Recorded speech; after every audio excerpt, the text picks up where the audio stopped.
L'industrie de la construction au Québec, c'est une industrie qui, comme ailleurs dans le monde, est un peu conservatrice. Donc, l'introduction des nouvelles technologies, la numérisation, l'implantation de solutions comme l'intelligence artificielle sont des choses qui ne vont pas de soi pour les acteurs de cette industrie-là. Donc, ça se fait assez lentement. Et on le voit notamment parce qu'on accuse un certain retard dans cette industrie-là par rapport à d'autres dans la mise en place de solutions. Il y a plusieurs facteurs qui expliquent ce fait-là. C'est pas simplement le fait que les gens de l'industrie de la construction sont intrinsèquement conservateurs. C'est le fait de l'organisation de cette industrie-là. C'est une industrie qui est extrêmement fragmentée. C'est une industrie où on retrouve des milliers d'entreprises de toute taille, beaucoup de petites, qui collaborent ensemble sur des projets. Donc, on est dans un univers qui est très différent, celui des grandes entreprises manufacturières. Ce qu'on va constater, c'est que ce sont souvent plutôt les clients qui vont être les instigateurs des changements technologiques. Les changements technologiques vont affecter l'industrie de la construction de différentes façons. Évidemment, ce qui est visé par ceux qui en parlent le plus, donc les ingénieurs, les chercheurs en génie, les grandes entreprises, puis évidemment, tout ce qui tourne autour des clients, ceux qu'on appelle les donneurs d'ouvrage dans cette industrie-là, ils sont à la recherche d'une plus grande productivité. Donc, c'est le moteur, si vous voulez, de ce développement-là, parce que c'est avec cette quête de productivité-là que viennent les sous pour l'innovation. Les façons de produire sont appelées à changer de par la capacité de surveillance, de par la capacité de contrôler la qualité, d'automatiser une partie des travaux. Et ça, évidemment, ça répond à ce genre de besoins-là.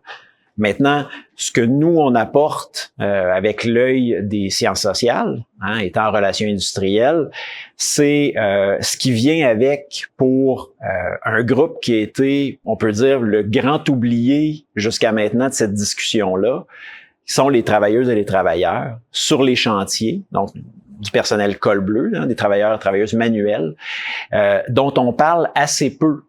Si ce n'est que pour dire qu'on va les rendre plus productifs.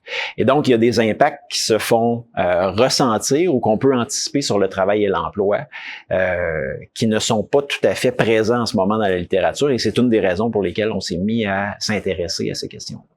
Il y a quelques années, dans la construction au Québec, et c'est ça qui m'a amené à m'intéresser à ces questions-là d'abord, les syndicats de construction ont déposé un grief, donc une plainte, pour une pratique contraire à la convention collective qui était applicable, parce que des employeurs avaient mis en place un système de ce qu'ils appellent pointage, un horodateur, pour contrôler le temps de travail des travailleuses et des travailleurs, qui était une application mobile que les travailleurs devaient installer sur leur cellulaire.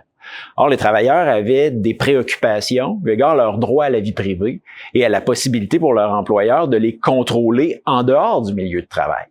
Et donc, à partir de ce moment-là, ça rentre sous mon radar, puisque c'est ce à quoi je m'intéresse habituellement, la négociation collective.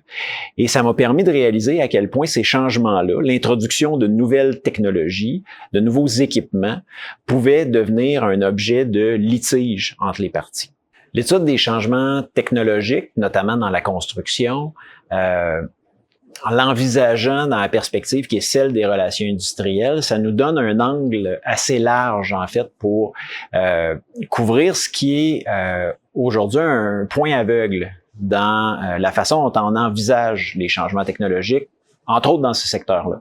La question des conséquences sur la vie au travail des personnes sur les chantiers, sur les besoins de ces personnes-là, puis sur les besoins en termes de préparation de ces personnes-là à effectuer le travail avec ces instruments technologiques-là, n'a pas été beaucoup soulevé dans la littérature qui existe, puis même dans les débats chez les personnes qui s'en occupent, les personnes qui vont avoir à les mettre en œuvre. Donc, ce que les relations industrielles vont apporter, c'est d'envisager quels sont les besoins de formation, en quoi la mise en place de la technologie peut être source de conflits d'intérêts entre différentes parties prenantes de l'industrie de la construction, en ayant un regard multidisciplinaire sur cette question-là. Ça nous permet justement d'envisager ici les enjeux de santé-sécurité, ici les enjeux de droit du travail ou éventuellement les enjeux de rapport collectif. Comment est-ce que ces questions-là vont être appropriées par les parties en négociation collective notamment. Donc, je pense que c'est là la véritable contribution des relations industrielles. bientôt.